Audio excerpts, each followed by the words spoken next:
Hello नमस्कार बच्चों, Tirupati commerce classes में आप सभी का स्वागत है। आज हम लोग बिज़नेस स्टडी का जो टॉपिक था हमारा पहले चैप्टर का व्यवसाय, प्रकृति एवं उद्देश्य, उसी में आगे पेशा और रोजगार। आज हम दो चीज़ें देखेंगे कि पेशा को इसको हम वृत्ति भी कहते हैं, इंग्लिश में प्रोफेशन बोलते हैं, ठीक है ना। ये आप लोगों ने जो आर्थिक क्रियाएं पढ़ी थी, आर्थिक क्रियाओं को हमने 3 भागों में डिवाइड किया था। पहला आपका रोजगार, पेशा और व्यवसाय। तो व्यवसाय के बारे में हम लोग काफ़ी डिटेल में समझ चुके हैं।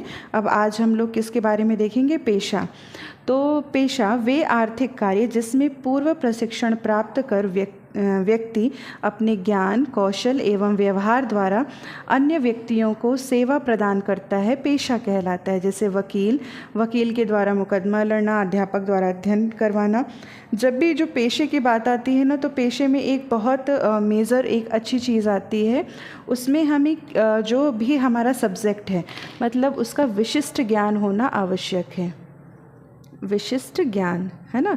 जो पेशा होता है वो हमारा विशिष्ट ज्ञान से ही आता है। देखिए, जो एक वकील होता है, वकील को हमारे लॉ पढ़ना पड़ता है ना। बिना लॉ पढ़े क्या कोई वकील बन सकता है? अगर कोई डॉक्टर बनना चाहता है तो डॉक्टर बनने के लिए आपको क्या MBBS करना पड़ेगा, या फिर हमको उस पर्टिकुलर सब्जेक्ट में MD करना पड़ेगा, तभी आप क्या बन पाएंगे? डॉक्टर बन पाएंगे।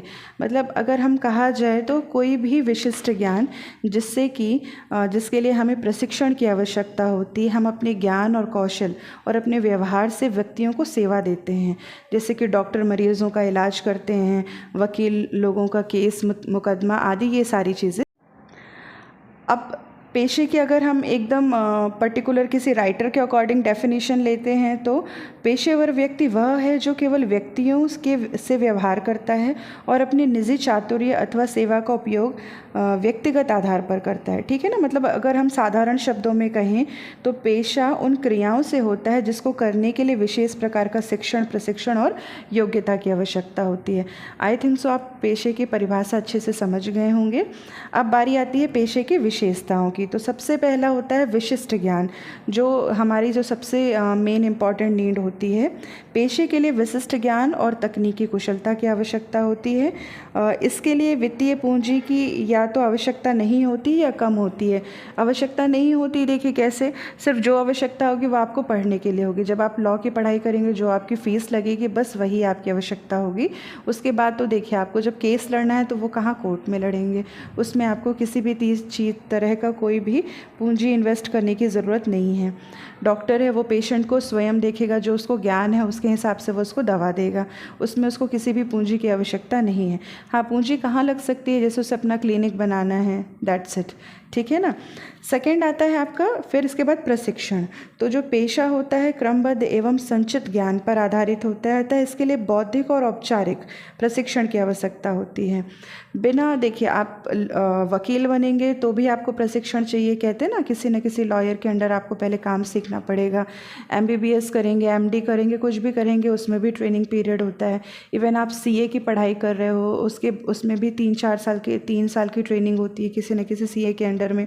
मतलब आपको इसमें प्रशिक्षण की आवश्यकता तो पड़ती ही पड़ती है ना। औपचारिक प्रशिक्षण की, आपने औपचारिक अनौपचारिक तो समझते हैं ना। औपचारिक मतलब जो ऑफिशियल चीज़ें होती हैं, अनौपचारिक जैसे आप अपने दोस्तों से बात करो, ये सारी चीज़ें। एंड थर्ड आता है आपका दूसरों का हित।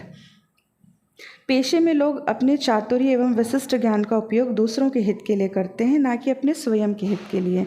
अब देखिए, जो भी आपने सीखा हुआ है उससे आप अपने ज्ञान से किसी और का भला कर रहे हो, दूसरों का। डॉक्टर पेशेंट को देखेगा, लॉयर किसी और व्यक्ति के बिहाफ में केस लड़ेगा, ठीक है ना। तो मतलब आप जो भी करोगे दूसरों के लिए करोगे। एंड फोर्थ आपने देख रखे होंगे आचार संहिता। आचार संहिता का मतलब होता है, देखिए, आप कुछ भी अगर करते हैं तो पेशे में सेवा भाव पर बल दिया जाता है, ये तो आप समझ रहे हैं। प्रत्येक पेशे का अपना एक संघ होता है, अपनी एक संस्था होती है जिसकी आपको सदस्यता अनिवार्य होती है, ठीक है ना। और उसी संस्था के द्वारा आचार संहिता बनाई जाती है। मतलब आपको क्या करना है, क्या नहीं करना, सारे नियम कानून। अगर एक हम एग्जाम्पल ले तो जैसे अंकेक्षण के पेशे में क्या होता है, institute of chartered accountant of India, ठीक है। अगर जो चिकित्सक का पेशा होगा उसके लिए भारतीय चिकित्सा काउंसलिंग होती है, वकीलों के लिए बार काउंसलिंग ऑफ इंडिया होती है। मतलब वो वहाँ पे नियम कानून बनाते हैं कि आप अगर कुछ गलत करते हो तो क्या होगा, सही करते हो तो क्या होगा, आपको किस तरह कार्य करना है। ठीक है। अगर आपको कोई परेशानी होती है तो आप अपने संस्था के पास जा सकते हो। ठीक है ना। एंड फिफ्थ है आपका मापदंड। मापदंड का मतलब होता है पेशा एक ऐसा धंधा कह सकते हैं जिसका मापदंड वित्तीय या लाभ प्राप्त करना नहीं होता है। देखिए, आपने स्टार्टिंग व्यवसाय में देखा था, व्यवसाय में क्या हमारा एक ही मोटिव है, सिर्फ प्रॉफिट कमाना। ठीक है ना। रोजगार में हमको सैलरी मिलती है, लेकिन पेशा एक ऐसा है, हमें पैसा तो मिलता है इसमें, लेकिन जो हमारा भाव होता है वो मेन होता है सेवा का भाव। ठीक है ना। तो इसका जो मापदंड अगर हम देखते हैं तो वो बहुत ज़्यादा वित्तीय ना जाकर एक सेवा भाव होता है। अगला है अहस्तांतरणीय। अहस्तांतरणीय का मतलब होता है पेशा एक कला है, मतलब जिसके लिए आपको अध्ययन करना पड़ता है, आपको अनुभव होना चाहिए, इसलिए आप अपनी चीज़ कभी किसी को हस्तांतरित नहीं कर सकते। देखो, जैसे बिज़नेस में आप कहीं जा रहे हो तो आप किसी को बोल सकते हो कि आप मेरे बिहाफ पे ये काम कर देना। ठीक है ना। लेकिन एक डॉक्टर ये नहीं कह सकता कि मेरे बिहाफ पे किसी और मरीज़ को आप देख लेना। उसको कौन देख सकता है? एक डॉक्टर ही देख सकता है।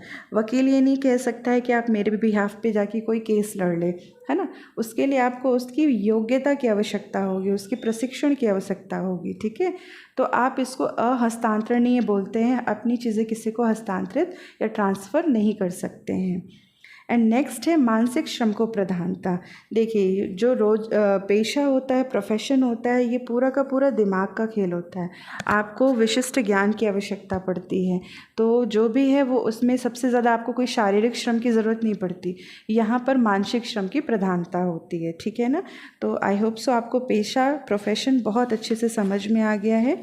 अब अगला हम लोग रोजगार देखते हैं। देखिए, हमारी जो हमने आर्थिक अनार्थिक दोनों सेवाएं पढ़ी थी, तो उसमें एक जो हमारा थर्ड पोर्शन आता है वो होता है रोजगार या सेवा, एम्प्लॉयमेंट आर सर्विसेज। ठीक है ना। तो सबसे पहले हम समझेंगे रोजगार का मतलब क्या होता है। तो रोजगार से आशय उन धंधों से हैं जिसमें लोग अनुबंध के अंतर्गत नियमित रूप से किसी व्यक्ति के अधीन कार्य करते हैं और बदले में उन्हें वेतन या पारिश्रमिक प्राप्त होता है।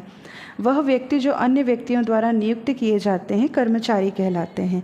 अतः जो लोग कारखाने में काम करते हैं, उन्हें मजदूरी या वेतन प्राप्त करते हैं, वह कारखाने के स्वामी के रोजगार में लगे हुए हैं, कारखाने के कर्मचारी कहलाएंगे। इसी प्रकार जो बैंक, बीमा कंपनी या सरकारी विभाग में कार्य कर रहे हैं, उन्हें मैनेजर, क्लर्क या चपरासी इन संगठन के कर्मचारी कहलाएंगे। अगर मतलब एक हम सरल शब्दों में समझें तो अगर आप किसी की नौकरी करते हैं, बदले में आपको उससे वेतन प्राप्त हो रहा है, तो ये रोजगार कहलाएगा। ठीक है ना। जब आपको पूरे महीने कार्य करने के बाद महीने के आखिरी दिन तनख्वाह मिलती है, वेतन मिलता है, तो आप समझ लीजिए कि आप रोजगार में लगे हुए हैं। आप अगर किसी कारखाने में कार्य करेंगे तो आपका स्वामी कौन होगा? उस कारखाने का मतलब जो आप एक तरह से कह सकते हैं आप किसके अंडर काम कर रहे हैं, तो उस कारखाने के स्वामी के लिए काम कर रहे हैं। इसी तरह जो लोग बैंक, बीमा या फिर किसी भी गवर्नमेंट सेक्टर में लगे हैं, तो वो किसके एम्प्लॉय कहलाएंगे? गवर्नमेंट के एम्प्लॉय कहलाएंगे। ठीक है ना। एक तरह से कह सकते हैं कि जहाँ पे भी आपको वेतन जब मिलता है, अगर कोई मज़दूर कोई काम कर रहा है तो उसको मज़दूरी मिलेगी, तो ये हमारा रोजगार कहलाता है। ठीक है ना। अब हम लोग देखते हैं इसके बाद रोजगार की विशेषताएं। तो सबसे पहली विशेषता है संबंध। रोजगार में नौकरी देने वाला व्यक्ति या संस्था और नौकरी करने वाला दोनों के बीच में संबंध होता है। मतलब दो लोग इन्वॉल्व होंगे यहाँ पर, एक नौकरी देने वाला, दूसरा नौकरी करने वाला। ठीक है ना। अगली विशेषता है आपका पारिश्रमिक। रोजगार के अंतर्गत कर्मचारी को आपको पारिश्रमिक, वेतन या मजदूरी समय के अनुसार या फिर उसके कार्य के अनुसार आपको भुगतान करनी पड़ेगी।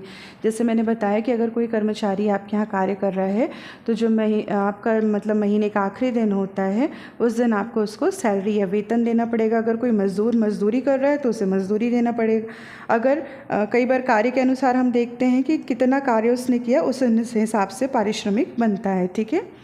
थर्ड है आपका अनुबंध। अनुबंध में जो देखिए दो लोग इन्वॉल्व होते हैं, मैंने आपको स्टार्टिंग में ही बोला, एक वो जो आपको नौकरी दे रहा है, दूसरा वो जिसके यहाँ आप नौकरी कर रहे हो। ठीक है ना। जो व्यक्ति नौकरी करता है और जो देता है।